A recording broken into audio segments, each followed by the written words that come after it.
Pour la cryptococcose, il faut donner un traitement initial, l'amphotericine B, 0,7 à 1,5 mg kg pendant 14 jours, puis de fluconazole à raison de 3 à 6 mg kg en une prise pendant 8 semaines.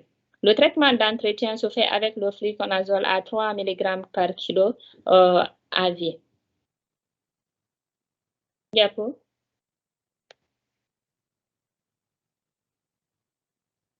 Pour la toxoplasmose, le traitement aussi se fait avec le cotrimoxazole à raison pour le trimethoprim, 15 à 20 mg kg par jour, tous les 6 à 8 semaines. Sulfamétaxazole, 75 à 100 mg par kilo en IV, en perfusion d'une heure pendant 21 jours. La durée de traitement est de 2 à 3 semaines après disparition des signes. La prophylaxie, tous les enfants infectés par le VIH doivent être sous cotrimoxazole prophylactique.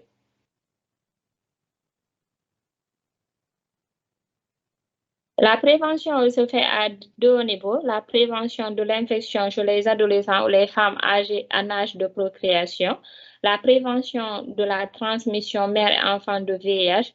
La proposition des tests de VIH. Le traitement antirétroviral de toutes les femmes enceintes séropositives, des nouveau-nés, des mères séropositives, la promotion de l'allaitement maternel prolongé ou des substituts de lait maternel chez les nouveau-nés.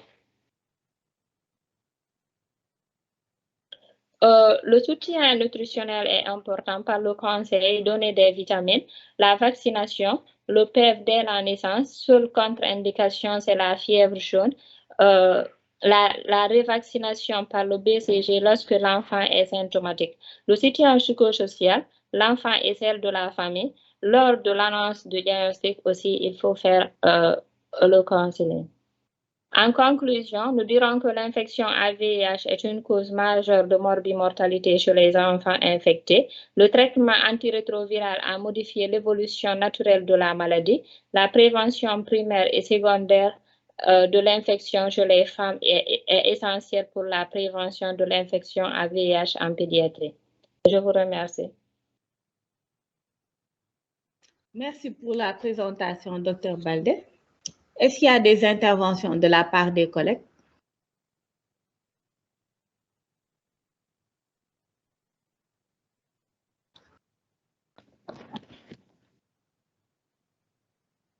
Oui, Dr. Yassine.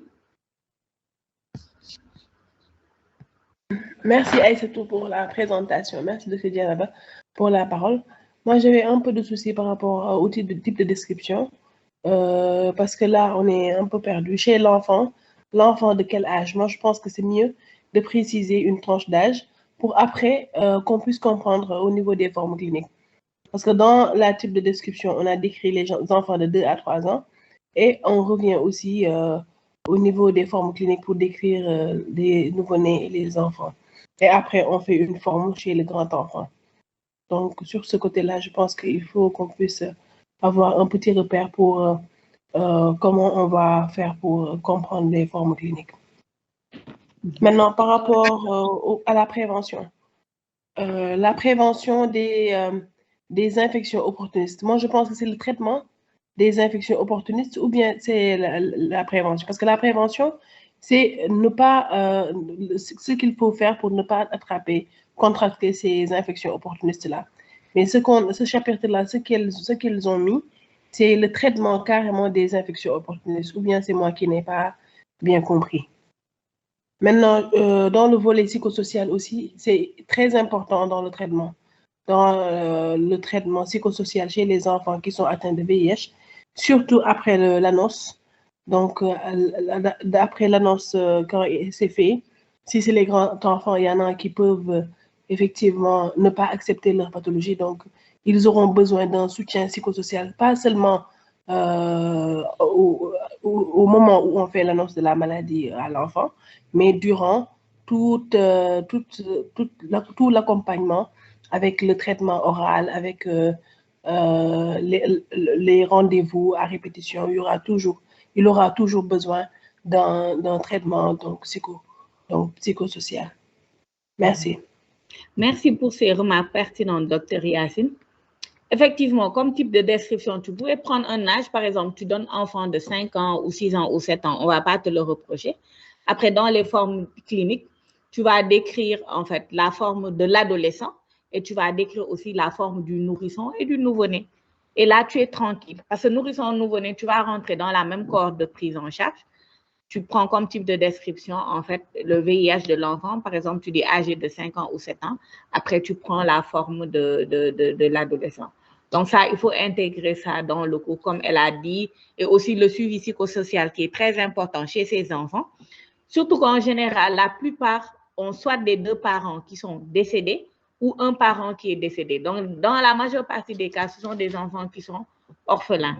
Donc, la prise en charge, même en dehors de la maladie en tant que telle, il faut une prise en charge psychosociale pour accompagner ces enfants-là qui se retrouvent souvent orphelins. Donc, ça aussi, il faut le rajouter dans le cours.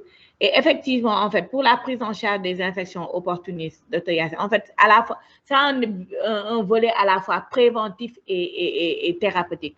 C'est-à-dire, si elles sont présentes, on va donner le traitement, bien traitement curatif, mais ils le prennent également en prévention de ces infections-là. Du moment où ils sont à un stade d'immunodépression, ils ne peuvent pas se défendre tout seuls contre ces maladies. Donc, il y a un volet de prophylaxie aussi pour ces molécules.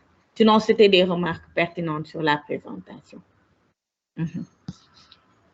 Donc, est-ce qu'il y a d'autres interventions sur ce cours?